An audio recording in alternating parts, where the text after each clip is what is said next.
মাসিমাকে তো আপনারা প্রত্যেকেই চেনেন, শিউলি শাহ, কেশপুর বিধানসভা থেকে তৃণমূলের টিকিটে 2026-এ জয়ী একজন বিধায়ক। এই শিউলি শাহর মুখের ভাষা এবং চোখের আকার ইঙ্গিত দেখলে আপনি বুঝতে পারবেন এ হলো সবচেয়ে বড় দোগলা। তবে আজ থেকে 3 দিন আগে দোগলামি করতে গিয়ে ভারতীয় জনতা পার্টির সদস্যদের কাছ থেকে গো ব্যাক স্লোগান শুনেছে। ভারতীয় জনতা পার্টির সদস্যরা তাকে থুতু ছিটিয়ে দিয়েছে।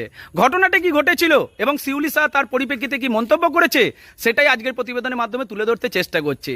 আজ থেকে ঠিক 2-3 দিন আগে কেশপুরে একটা প্রশাসনিক বৈঠক ডেকেছিলেন আমাদের রাজ্যের মুখ্যমন্ত্রী শুভেন্দু অধিকারী মহাশয়, এবং সেখানে শিউলি শাহকে কোনো রকম নিমন্ত্রণ না জানানো হলো সে কিন্তু সেজেগুজে চলে গিয়েছিল স্টেজে বসে শুভেন্দুবাবুর পাশে বসে মিটিং করবেন এবং স্টেজে উঠে বড় বড় ভাষণ দেবেন। কিন্তু তাকে দেখা মাত্রই সে যখনই স্টেজের পাশে দাঁড়িয়েছে তখন কিন্তু ভারতীয় জনতা পার্টির সদস্যরা অত্যন্ত রেগে গেছে এবং তাকে দেখার পর থেকে গো ব্যাক স্লোগান দিয়ে তাকে সেখান থেকে তাড়িয়ে দিয়েছে। আর এটাকে কেন্দ্র করে যখন মিডিয়া পার্সনরা শিউলি শাহকে জিজ্ঞাসা করেছে আপনার সঙ্গে এটা হলো কেন, তখন এই মাসিমা চওড়া ভাষায় বলছে এটা বিজেপির কালচার। বিজেপির ওখানে যে যুব মোর্চা সভাপতি ছেলে রয়েছে সে আমার সাথে ফোনে কথা বলে, অথচ তার মা আমার সঙ্গে খারাপ ব্যবহার করছে, এটাই হলো বিজেপির নোংরা কালচার। এইটাই মাসিমা বলেছে। তা মাসিমার উদ্দেশ্যে বেশ কিছু কথা বলতে চায়। মাসিমা, আপনি যখন বুঝেই গেছেন বিজেপির কালচার খারাপ, তাহলে এই বিজেপিতে আসার জন্য আপনি কেন কুকুরের মতো দৌড়াদৌড়ি করছেন? আপনি যখন বুঝেই গেছেন এই বিজেপির কালচার খারাপ, তাহলে সেই বিজেপিতে আসার জন্যই আপনার কেন এত ছটপটানি ধরেছে?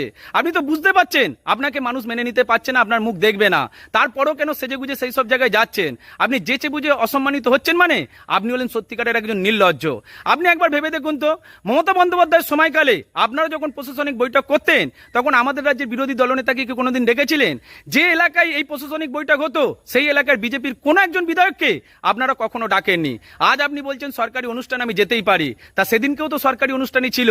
সেদিন কেন বিজেপি নেতামন্ত্রীরা দিনের পর দিন বঞ্চিত হয়েছে তার উত্তর আপনি দিতে পারবেন? পারবেন না। শুধু আপনার উদ্দেশ্যে এটাই বলবো, আপনাদের দিন ঘনিয়ে এসেছে, স্টেজে বসে বড় বড় কথা না বলে বাটিয়াতে রাস্তার পাশে বসে পড়ুন, এতে আপনাদের দিনকাল ভালো কাটবে। তবে এটা একটা কথা মনে রাখবেন যে বিজেপির কালচার সত্যিকারে ভালো ছিল বলে শুধুমাত্র আপনাকে গো ব্যাক স্লোগান দেওয়া হয়েছে।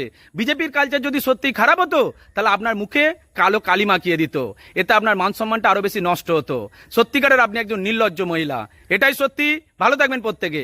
জয় হিন্দ, ভারত মাতা কি জয়।